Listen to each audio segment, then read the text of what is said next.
Alors, salut tout le monde. Alors aujourd'hui, on va parler d'une série à laquelle je me suis récemment attaché. J'avoue que c'est une série, je m'imaginais pas la regarder aussi vite. Je m'imaginais pas regarder cette série aussi vite. Il s'agit de la série Blacklist. Alors pour ceux qui savent pas de quoi ça parle Blacklist, hmm,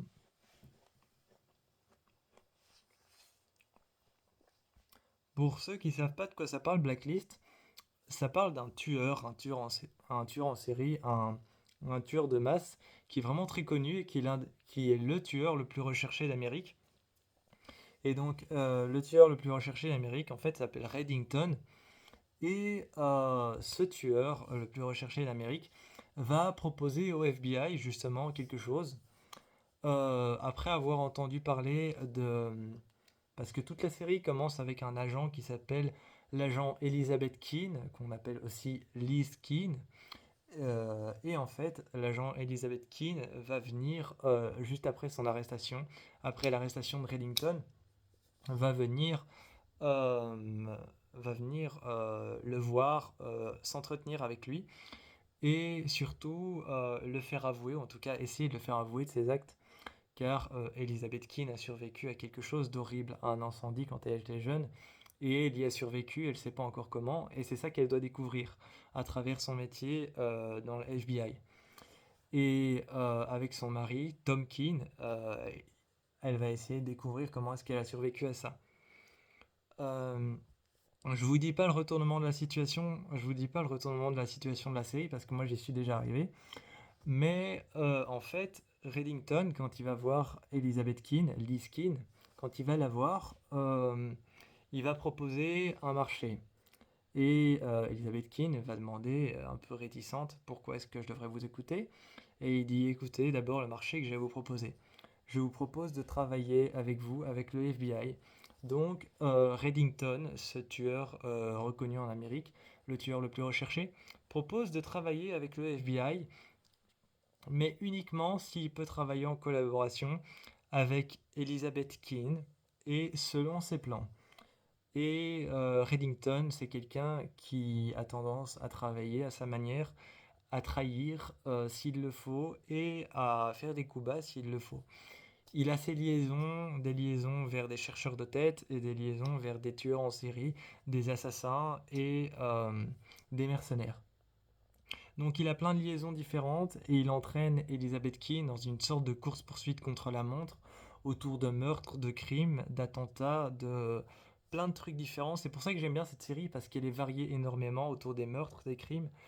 C'est vraiment, on a des crimes, on a des homicides, on a des crimes, des homicides, des assassinats, on a des attentats et on a même des crimes biologiques, des crimes.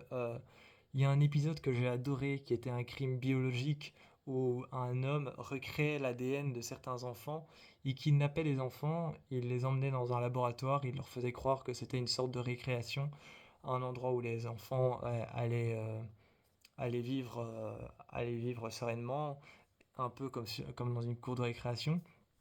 Et ils s'amusaient avec leur code génétique et avec son ADN et ils recréaient des jumeaux à partir d'enfants qui existaient déjà. Donc une petite fille qui était enfant unique pouvait se retrouver avec un double d'elle-même et avec un triple d'elle-même. Et ils fabriquaient des triplés, des quadruplés, des jumeaux à partir d'enfants qui kidnappaient dans la nature. Et j'ai trouvé cet épisode génial, je l'ai trouvé même un peu science-fiction comme ça. Il était assez bien. Et certains épisodes sont super cool, certains épisodes sont un peu moins cool. Mais il y a un épisode que j'ai adoré. Il y a un épisode que j'ai adoré, surtout c'est un moment où, ça c'est un épisode sur un attentat, où un avion se crache en plein milieu de, en plein milieu de la ville et tu vois l'avion passer vraiment au-dessus du sol, mais tu vois l'avion passer au-dessus du sol et s'écraser dans un immeuble et le réacteur qui passe au-dessus de la, qui passe dans, qui passe juste au-dessus des immeubles, mais comme un missile et qui s'enfonce sur une maison. Et j'ai trouvé cet épisode génial parce qu'on doit trouver qui a fait tomber cet avion et ça arrive chaque fois par surprise. C'est pas un meurtre où tu vois le tueur tuer la personne, c'est vraiment un truc qui arrive par surprise. Il y a un épisode où une famille est à la plage et, euh, et la jeune fille va jouer dans l'eau, dans les vagues, et elle trouve un objet. Elle commence à trouver plusieurs objets. Et elle avance dans l'eau et finalement elle trouve un cadavre et un deuxième cadavre. Et quand elle lève les yeux, il y a plein de cadavres de réfugiés dans l'eau. Finalement, chaque fois ça arrive comme ça. Il n'y a jamais de tueur réellement dans cette série. Chaque fois, c'est un événement dramatique qui fait commencer la série et on doit trouver qui l'a fait. C'est ça que j'aime bien dans cette série et j'ai bouffé cette série en une fois et pourtant il y a 10 saisons. Pourtant il y a 10 saisons et j'ai mangé cette série en une seule fois. Je l'ai adorée, elle était vraiment géniale et je me suis vraiment beaucoup attaché à cette série. Pour ceux qui ont bien aimé, genre tout ce qui est Criminal Minds et, euh, et tout ce qui est les experts de Miami et ce genre de série qui est passé à la télé le soir. Pour ceux qui aiment bien ce genre de série, regardez Blacklist parce que c'est beaucoup plus malsain, c'est beaucoup plus réaliste et il y a beaucoup plus de saisons et les persos sont vraiment très attachants. Donc voilà, franchement, si vous aimez ce genre de série policière, Blacklist c'est fait pour vous parce que c'est très varié et les meurtres sont très calculés. J'ai trouvé que c'était une série qui a été très mathématique, très carrée et très très bien faite. Donc voilà, moi je vous encourage à aller voir Blacklist et je vous fais plein de bisous pour la prochaine vidéo.